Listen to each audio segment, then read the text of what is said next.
Halo anak-anak, Assalamualaikum warahmatullahi wabarakatuh. Hari ini Miss Sasa akan membahas pada pembelajaran matematika kita yang pertama mengenai pola bilangan dan apa aja sih macam-macam pola bilangan. Nah, coba deh ingat-ingat, misalkan anak-anak waktu itu kan ulang tahun. Eh, Bentuk kue ulang tahunnya itu apa sih? Bulat, apa kotak, atau lonjong, ya kan? Nah, sedangkan kalau ulang tahun misal sebulan lalu, kue ulang tahunnya kan berbentuk lingkaran nih. Yap, kebetulan kemarin adalah ulang tahun Miss pada bulan Juni. Ternyata saat Miss mau memotong kue nih, Miss tertarik banget nih pada pola pemotongan kuenya. Nah, ibaratnya nih karena Miss Asa lupa ya untuk memfoto kuenya yang lebih jelasnya. Nah, Miss Asa pakai ilustrasi gambar seperti gambar berikut ini. Sebelum kuenya dipotong kan bentuknya satu lingkaran penuh tuh. Nah, akhirnya pas misal saya potong slice, uh, uh, 3/4 lingkarannya ini hilang. Nah, terus abis itu susunan potongannya lagi, misal saya potong lagi, setengahnya lagi hilang. Nah, urutan semua potongan kue teratur tersebut dinamakan pola. Abis itu nanti kan misal saya potong lagi menjadi satu. Akhirnya lingkaran tersebut habis.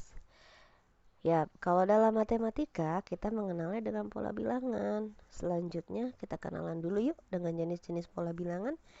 Check it out. Yang pertama, number one, itu ada pola persegi. Dilihat dari namanya aja ya udah kelihatan bahwa ini emang susunannya pasti bentuknya persegi.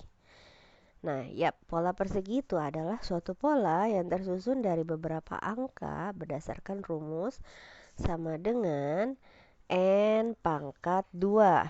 Misalkan nih, kamu mau cari berapa sih pola bilangan persegi pada suku ke satu.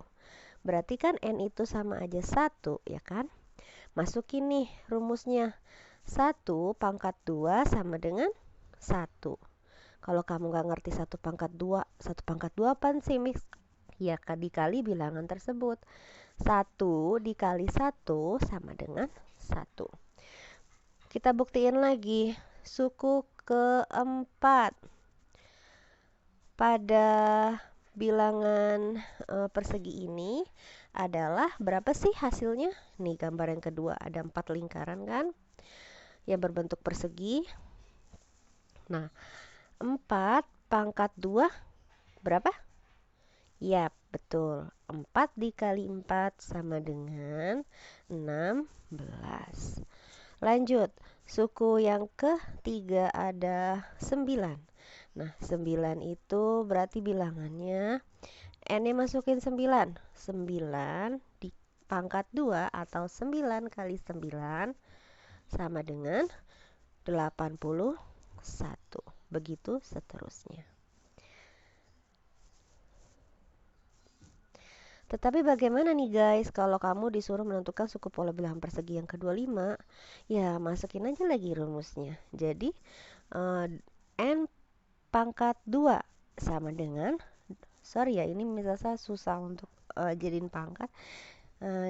Jangan lupa ya itu pangkat. N pangkat 2 sama dengan 25 pangkat 2 sama dengan 625. Gimana? Lebih simpel kan? Dan gampang banget. Tapi kalau misalkan nih kamu jago banget hafalannya. Nah, kalau kamu apa pola bilangan dari persegi itu ada 1, ada habis 1 itu 4, habis 4 itu 9, habis 9 itu 16, habis 16 ini 25, habis 25 itu 36. Tetapi disarankan untuk menggunakan rumus ya squad. Karena dengan menggunakan rumus, kamu bisa menentukan pola bilangan yang besar. Seperti misalnya suku ke-200. Oke? Yang kedua, itu ada pola persegi panjang.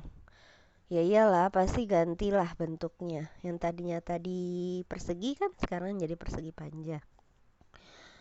Suatu pola yang tersusun dari beberapa angka yang berdasarkan rumusnya beda ya. N dalam kurung N plus 1 tutup kurung. Dengan kata lain, ini ibaratnya jumlah lingkaran yang ada dalam bentuk persegi ini merupakan suku-suku ya. Pola bilangan persegi panjang, perbedaannya dengan pola sebelumnya, kalau pola persegi kan punya bentuk persegi. Sedangkan kalau pola persegi panjang kan mempunyai bentuk persegi panjang, itu. Nah, kita cari nih, misalkan yang pertama, bilangan pertama ada 2. 2, masukin 2, terus dalam kurung, buka kurung, 2 ditambah 1. Tutup kurung, 2 tambah 1 berapa? Di dalam kurungnya dulu, 3. Nah, tadi dikali 2. Berarti hasilnya sama dengan suku ke 2 sama dengan hasilnya 6. Untuk rumusnya pun berbeda kan tadi. N, buka kurung, N plus 1 tutup kurung. Contoh, kita mau cari nih. Jika kamu ingin menentukan suku kelima, pola bilangan persegi panjang, jadinya masukin deh. 5 buka kurung 5 plus 1. Jadi sama aja kayak 6 dikali 5. Sama dengan 30. Gampang kan? Berikut adalah pola bilangan persegi panjang. 2, 6, 12, 20. Nah, kalau kamu ketemu soal nih, tentukan pola tersebut. 2, 6, 12, 20. Oh, berarti aku ingat nih. Oh, itu pola persegi panjang. Tapi kalau mulai dari 1, oh iya, itu pola persegi. Kita next ya. Sekarang pola segitiga. Nah, tadi kan mulai dari 1 terus ke 4 kalau persegi. Nah, beda lagi kalau pola segitiga, dari 1 mulainya langsung ke 3. Karena kan segitiga. Nah, kalau persegi kan segi 4. Jadinya 1 ke 4. Nah, pola adalah suatu pola yang tersusun. Pola segitiga nih berdasarkan rumus N dikali buka kurung N plus 1 tutup kurung dibagi 2. Yap, untuk polongan ini ya, kita lihat bagaimana sih carinya. Misalkan, tentukan suku ke-10 pola bilangan segitiga. Suku ke-10, masukin 10 buka kurung 10 tambah 1 dibagi 2, ya kan? 10 dikali 11 dibagi 2 sama dengan 55. Yang keempat ada pola bilangan Pascal. Apa sih bilangan Pascal? Sebenarnya kan bilangan ini ditemukan oleh penemu Prancis yang bernama Blaise Pascal. Misalkan pernah kasih tahu kalau nama akhir dari penemu itu pasti dimasukkan untuk nama paten penemuannya. Nah, karena diambil dari namanya yaitu Pascal, bilangan ini terbentuk dengan atoran geometri yang berisi susunan koefisien monominal yang berbentuk menyerupai segitiga. Di dalam segitiga Pascal, bilangan yang terdapat pada satu baris yang sama dijumlahkan menghasilkan bilangan yang ada di bawahnya. Itulah tadi sekilas penjelasan suatu bilangan Pascal itu sendiri ya. Sekarang kita bahas pola bilangan Pascalnya. Jadi pola bilangan Pascal ini suatu pola yang tersusun berdasarkan angka dengan rumus baris ke N sama dengan 2 pangkat N min 1. Jadi pangkatnya yang dikurang 1.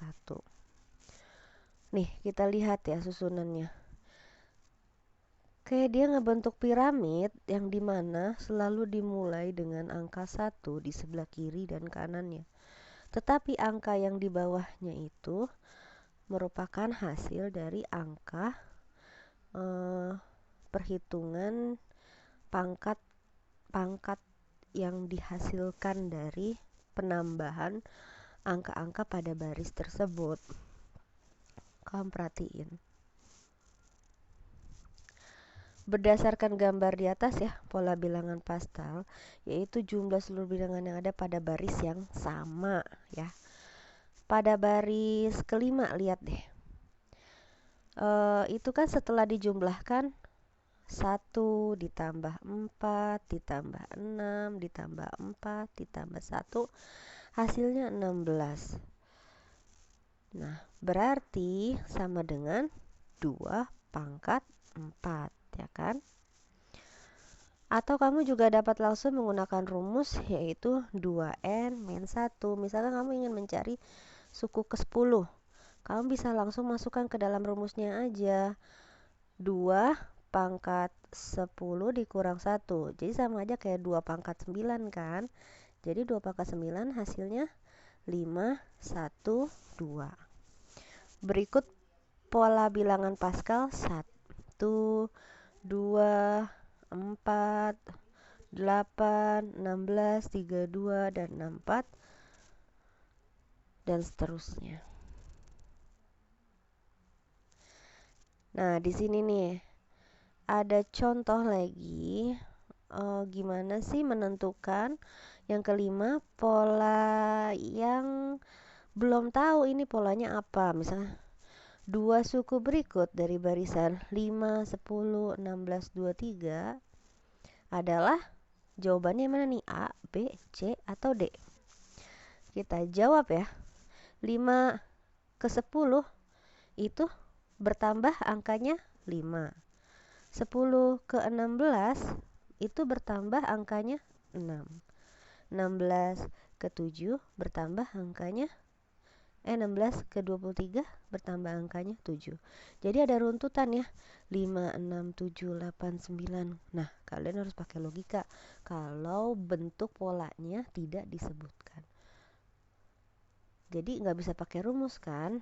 Nah, kamu carinya harus pakai rumus yang berjajar seperti ini. Kenaikan angkanya itu atau pengurangan angkanya itu berapa sih? Selisih ya. Nah, selisih bilangan pertama itu 5, terus selisih bilangan kedua itu 6, dan ketiga dan seterusnya 7, 8, 9. Ternyata selisihnya satu-satu nih semuanya. Jadi jawaban untuk setelah angka 23 itu ada 31 dan 40. Jadi jawabannya adalah A.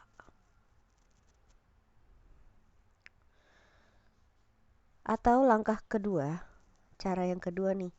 Kamu harus melakukan operasi yang sama dengan pola yang tadi telah ditemukan. Jadi menemukan bilangan yang kelima, kamu harus menambahkan dengan angka 8. Sehingga 23 ditambah 8 sama dengan 31. Sedangkan untuk menentukan suku ke-6, kamu harus menambahkan dengan angka 9, yaitu 31 ditambah 9 sama dengan 40. Mudah bukan? Nah, sekian dulu penjelasan dari Miss. Semoga dapat kamu pahami ya. Dan penjelasan ini kamu harus catat di buku catatan dan difotokan ke Miss di grup students atau boleh di Japri. Selamat menyalin ya. Bye bye.